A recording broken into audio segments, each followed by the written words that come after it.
Greetings and salutations, everyone. Today we're going to be continuing our look at the 1950s with a more domestic side of things. We're going to take a look at the political and social impacts of this time period, of this age of affluence, and we are going to get started with the 1952 presidential election. You should probably see some familiar faces and definitely some familiar names here, so let's get started. In 1952, it was time for a new president. This was the end of the Truman era, 2 terms, not running again, and we're seeing lots of new faces as well as a lot of old faces. And that's the interesting thing about this one. The Republicans nominate Dwight D. Eisenhower. He was the former Supreme Allied Commander of Operations in Europe, the man who planned D-Day. He was a World War I and II officer and veteran. The idea was very simple. He could run the army and he can run the country. His big campaign promise is to end the Korean War. And for Americans all over, this was the sticking point. Ending this war was very important, and campaign promise was, if anybody could do it, it was gonna be Eisenhower. The Democrats put on their frontman, Adlai Stevenson. Now, you probably remember him from our early Cold War talks, his work with the Hiss conspiracy, his work with the Red Scare and fighting communism. So he had a lot of gravitas on his own and a lot of background on that as well. And the election of 1952 really saw a cementing of ideas. And a lot of the people who vote are going to vote wanting a reassurance of what's going to come next. And more voters were more willing to be reassured that Eisenhower could win the war in Korea than Stevenson could win the war against communism. So for the first time since Hoover, the Republicans are going to once again control the executive branch. Eisenhower puts into place a lot of new policies pretty quickly. He wins. You can see here the numbers really soundly, 34 million to 27 million, and he absolutely annihilates Stevenson in the electoral side of things. One of his big early domestic side things is to extend Social Security. This had been a New Deal promised program, but is going to continue to provide old age individuals with the ability to retire and not have to work until, the day they die. He wanted to avoid the idea of bipartisanship, which had continued to be a precedent at this time. And we also see that one of the things that he established domestically, and this was a huge thing, a thing that we all use, the interstate system. It came into existence under Eisenhower, and I mean, you can see in this picture, the Eisenhower interstate system was established at and during this time. Now, it was by no means as complex as it is today, but the interstate system, the highway system, this is meant to do a couple of things. Number one, to get soldiers moved around, to get potential troops to recruitment stations. I mean, during the training days of World War II, when we were trying to train up hundreds of thousands of troops, some of the biggest problems was just getting recruit A to camp B so they can get through boot. This sped it up. There was the understood idea that new roads, new transportations would also increase commerce, increase economics, increase money spent, and money being spent does usually keep the economy moving.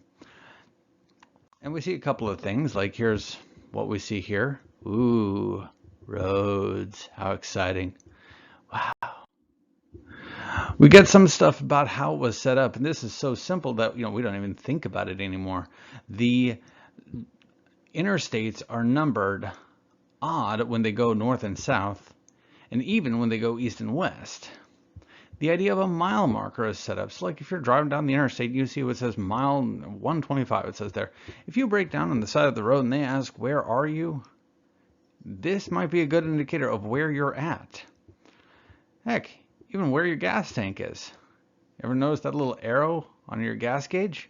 Yeah, that's the side of your car that the gas tank is on. So if you're pulling up to a pump, fear not, just check down there if you ever forget which side it's on. And if you do, don't worry, everyone does it. Ding, right there. Ooh, the idea of driving, the idea of going places. It's American, it's indicative, it's in our blood, as well as the tourist trap, like the thing in New Mexico. Drive by a sign like this, what could it be? Who knows? It could be anything. They sell t-shirts about it though. What could be the thing? Maybe we're gonna have to go and find out. Highway culture, road trip culture. It's part of America. As well as the motels. Some of them are a little more, touristy and campy. Some of them are a little less. There's one fun one that's in South Carolina. A Mexican themed, well, it's both a restaurant and a amusement park south of the border. But again, it gets people stopping by. As president, Eisenhower comes up with a new military approach that is called New Look.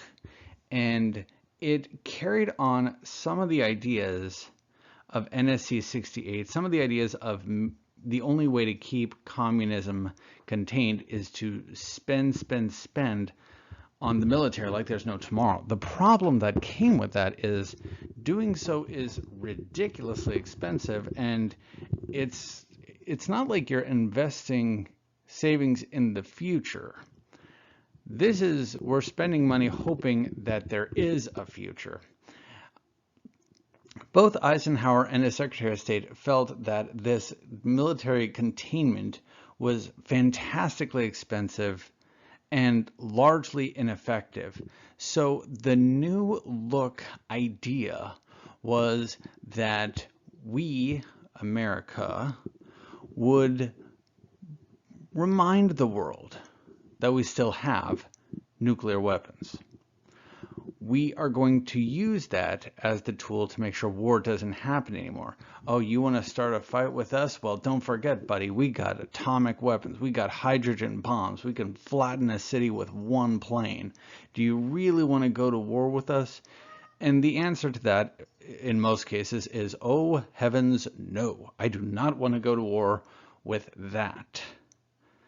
But the problem is, and you probably can see it here, if one side is going to start with this idea of using nuclear weapons to ensure that there's no peace, sooner or later, someone is going to call that. And either A, you're going to have to use nuclear weapons on a situation that never needed it, or B, you're going to not use them, and the whole world will realize, wow, they were fibbing the whole time. This idea is known as brinkmanship, a saber rattling, getting the other guy close to the idea of war. And it's very dangerous, as you can imagine, because if it gets too far, too fast, and it's very easy to see how that can happen, you're going to see nuclear war on both sides. Like, okay, if it's us versus in Korea, for example, yes, the Koreans didn't have nuclear weapons, so that was a one-upmanship. But if it's the Soviet Union, they do have nuclear weapons. So what's going to happen if we start launching nukes at them? Well, they're going to start launching nukes at us. This is the idea of massive retaliation. If two sides, each armed with nuclear weapons, start launching them at the other guy, both sides are going to be completely destroyed. There's not going to be anything left. And it's going to lead to mutually assured destruction. The 50s were known for this transformative amount of money, the age of affluence, as it is commonly referred to as. But this did not hit everybody equally. The number of people who are living below the poverty line was really pretty staggering. Like what we can see in this picture, northern, who knows where, a room wallpapered with newspaper, a one-lit room, a family of, oh, heavens, 7? It's a simple enough thing. And it's not just big families that have this too. Single parents have to deal with this, the elderly, minority groups, immigrants, inner city folks, Appalachia folks, all of this is going to be it. Aside from concerns of poverty, we also see a big rise in juvenile delinquency. Those darn kids, they're up to no goods with their rap music and their skateboards and all this hooping and hollering. Oh, listen, these ideas are not a new idea. They have kind of always been around. And the rate of people who are juvenilely delinquent, young people who are antisocial or criminals, really started increasing from the late 40s through the 50s. And the top crime that we see these kids commit, I mean, you can see these kids here having a couple of cigarettes. It's not, wow, they're young kids who are smoking or, some shoplifting. No, it's car theft. That's the #1 crime. These cars that we see back then were not exactly given the best security features like modern day cars. Most of these you could start with a screwdriver or a pocket knife. And people believed that the cause of this was, young people who are just up to no good and are poor. But most of the people who are going to be juvenilely delinquent actually came from middle class homes. In the international side of things, we see that the Soviets do in 52 something we thought was going to take them a lot longer to do, detonate a hydrogen weapon. And this was the, well, crud moment, because we thought that if we could make a bigger bomb, that would scare the Soviets into just giving up on the Cold War. But 6 months after we do it, they did the same thing. The big change in the early 50s that came from Russia was the death of Stalin. The man was responsible for collectivization, starving his own people, ethnic cleansing, a list of horrible atrocities, as well as internal purges that usually left anyone who talked bad about him, thought bad about him, dead. And the fear of Stalin extended much farther after he died. For years afterwards, people continued to just not talk about Stalin because they were so scared, even though he had been dead for, again, many years. The man who took over after Stalin was, in the ground, was this guy, Nikita Khrushchev. And he takes power after a pretty brief period of struggle of who's going to be the next premier. And when he gets picked, at first there's a lot of concern, there's a lot of fear because he is very anti-Western. He had been in Stalin's inner circle. And when he comes to power, he makes it known to the world how bad things really were in the Soviet Union. Under Stalin, the people who died, the purges that happened, the cover-ups that took place. And he says this in the National Soviet meeting. It's kind of like the State of the Union. So imagine that a new president is elected, and in their first presidential announcement, they say, "You're right, aliens exist. They're on the moon, and they look like this." And then he holds up pictures of it, and it's all true. It was that kind of bombshell moment when Khrushchev says how bad things really were. Everybody kind of assumed it was bad, but nobody realized how bad it really was. So for us, this was a moment to think, wow, if he's willing to spill the beans on this, maybe he's on our side. In Eastern Europe, with Stalin gone, there are some uprisings that start happening pretty quickly. As you may remember, when Stalin's armies conquered Eastern Europe following World War II, he installed communist-friendly governments, Soviet-friendly governments, And people were terrified to stand up to this because they knew they were probably going to die if they did so.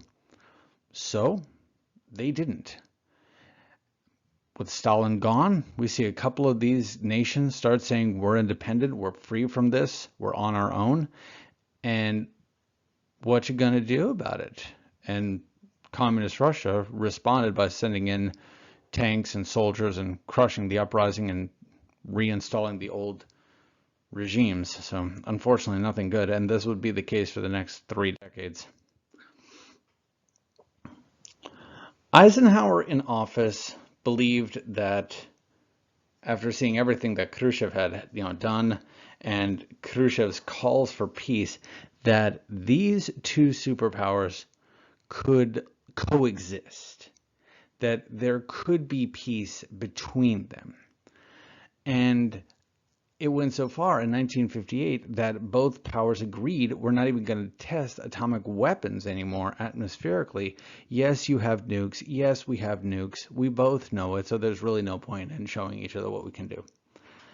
So this sets the stage for a couple of moments of either tremendous peace or how dare you to happen next. And that is what we're going to see next time on the Age of the 50s. So today we took a look at the domestic side of things. Hope you learned something. I'll see you next time.